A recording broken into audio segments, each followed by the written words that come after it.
There's a place they don't talk about past the ridgeline. A farmhouse swallowed by time and sealed in concrete, like a wound that refused to heal. Locals say it's a warning, not a monument. The Ward family vanished one stormy October night in 1992, and before dawn, a work crew arrived under sheriff's orders to encase the entire house in cement.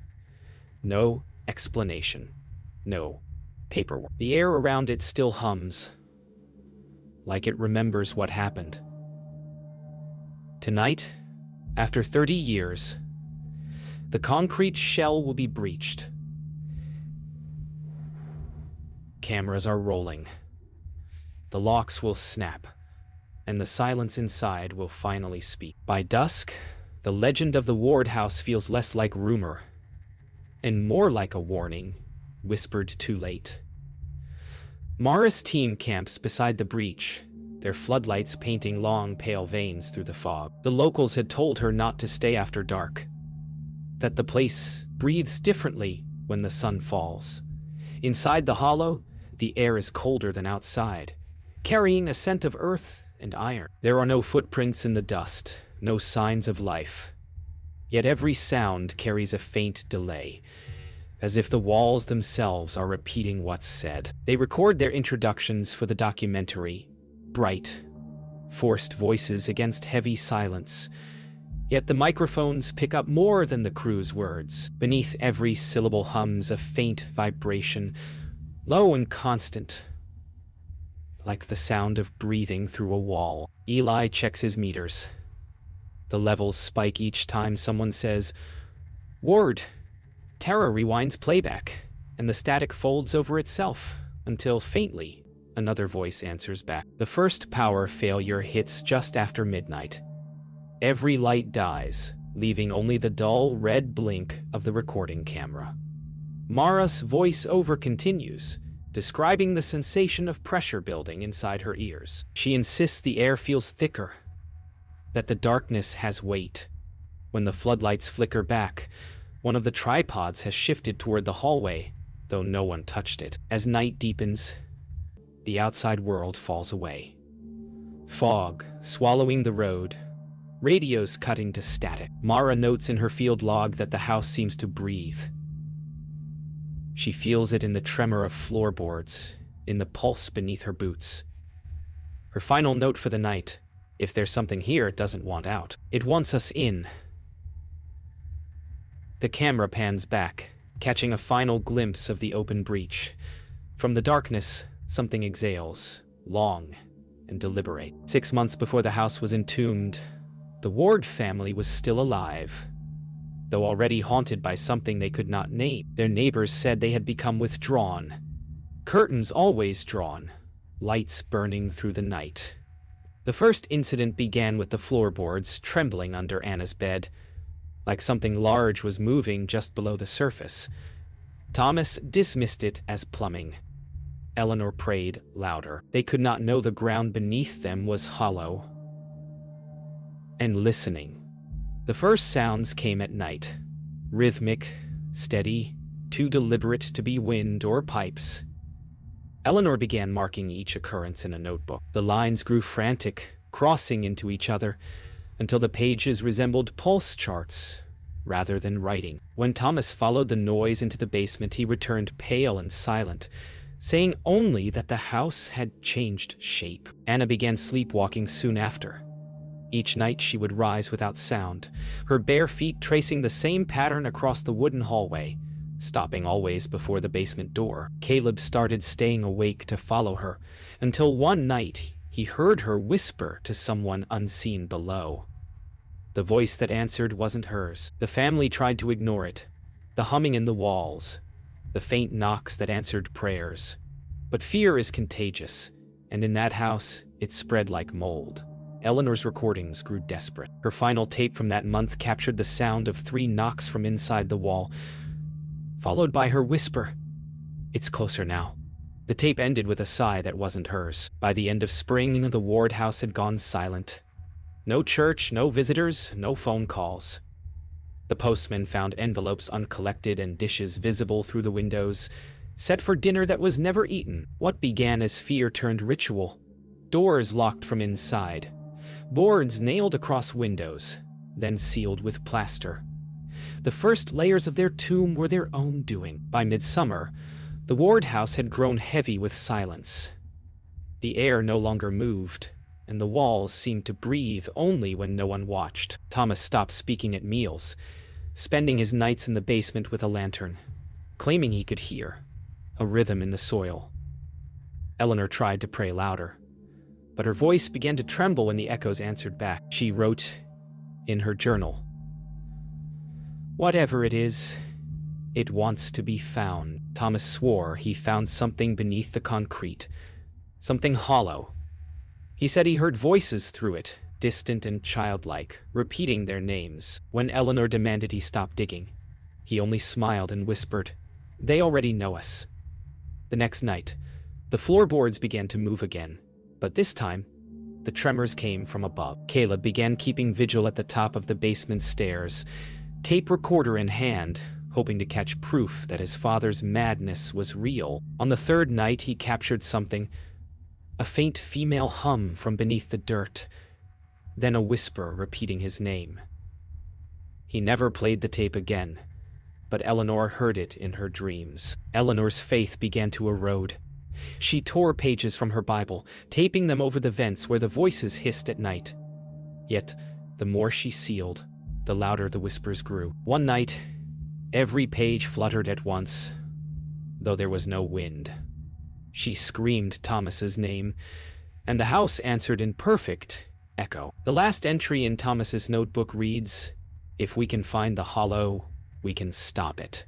By dawn, he was gone. The children woke to find the basement door open, the lantern still burning below. When Eleanor descended, she found the hole widened, the earth freshly turned, and Thomas's boots lying neatly beside it. From the darkness beneath came a single exhale, deep and human. After Thomas vanished, the ward house fell utterly silent, but not still. Every floorboard groaned as though weighted by unseen feet. Eleanor stopped sleeping. The children began to whisper about their father, claiming he spoke to them from beneath the floor, asking for light. Anna said he was cold. Caleb said it wasn't him, and through the vents came a whisper, so faint it almost sounded like weeping. The house, at last, had learned to mimic them. Each morning, Eleanor found new scratches in the wood beneath Anna's bed. Deep, parallel grooves etched in sets of 3. Caleb tried to stay up to catch her sleepwalking again, but the second he closed his eyes, she'd already be gone, standing in the hallway, whispering into the dark. Eleanor began locking the basement door, but Anna always found the key. Caleb couldn't bear it anymore. He set up his father's old tape recorder at the foot of the stairs and left it running through the night. The next morning, he played it back.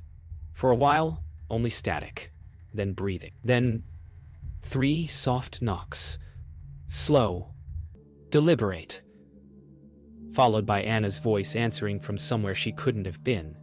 When he asked her about it, she smiled and said, "He just wanted to say goodnight." The house began answering without provocation.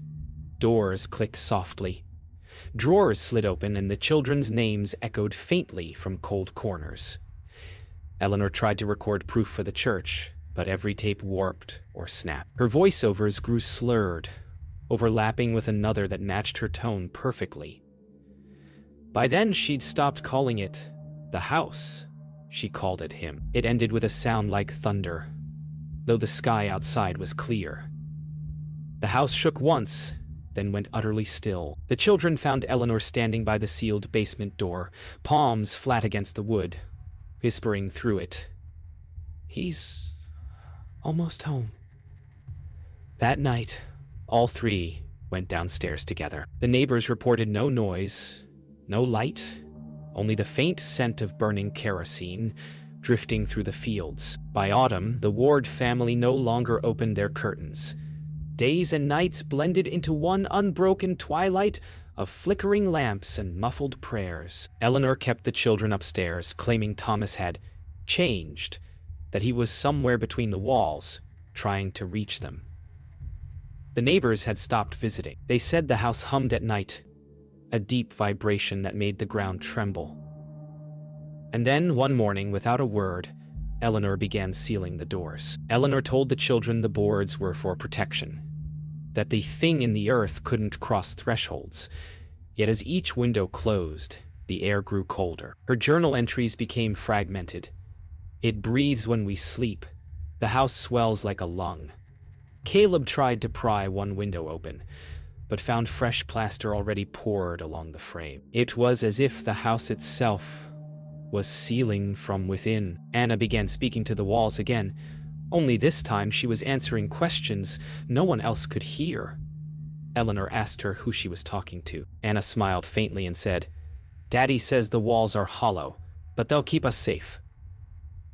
That night, Eleanor mixed concrete in the bathtub. The scraping of the trowel echoed through the house until dawn. Eleanor's last audio tape was recorded the day before. The house was sealed. Her voice was calm, almost gentle. She spoke of closing the lungs of the house, of keeping the warmth in. The tape ends with the sound of concrete pouring, then a faint gasp, followed by silence. When the sheriff arrived days later, the windows were already sealed smooth. No sound came from inside, no reply. By morning, the Ward family was gone. The doorways were solid gray, the windows flat and breathless. When the sheriff's men broke through a week later, the air inside was still warm. A single lamp still burning in the parlor. On the table lay 4 untouched plates, a half-finished meal, and a trowel resting in a bowl of hardened cement. The floor beneath them trembled once, then went still forever. 30 years after the Wards vanished, the house stood as a gray monolith, silent, sealed, and slowly sinking into the hillside. Mara Lewis came for the story, but what she found was not a ruin, it was a preservation. Inside that tomb, nothing had aged. No dust, no rot, no time. The concrete had kept something in, yes, but it had also kept something alive. When she cracked the seal for the first time, the air that escaped wasn't stale. It was breathing. The interior was perfect, too perfect. Every object sat precisely where the police photos placed them 3 decades prior. No insects, no decay. The house felt hermetically preserved, a living memory embalmed in concrete. Mara whispered that it smelled like rain and iron. Ely's camera battery drained from full to empty in minutes. When Tara tried to speak, the audio cut into static, like a voice trying to form beneath the noise. In the basement, they found the pit.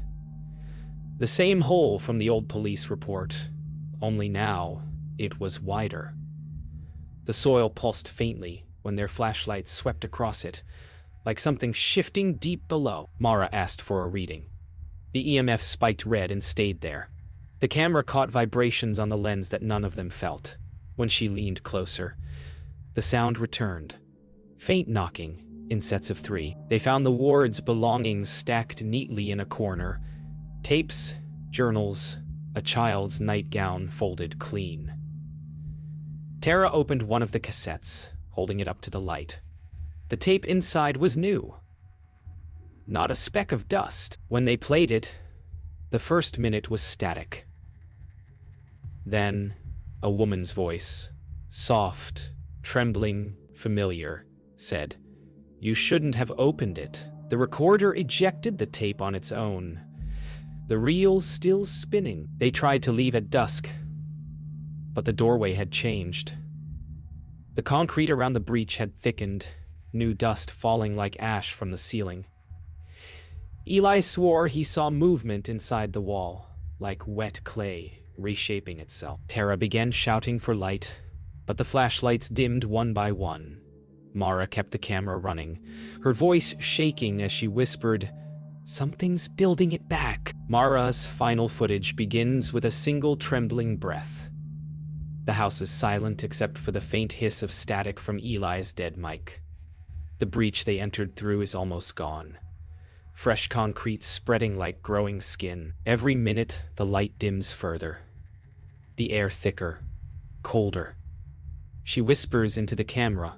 It's rebuilding itself. Behind her, something moves. Slow, deliberate, too large to be human. The house exhales again and the camera lens fogs.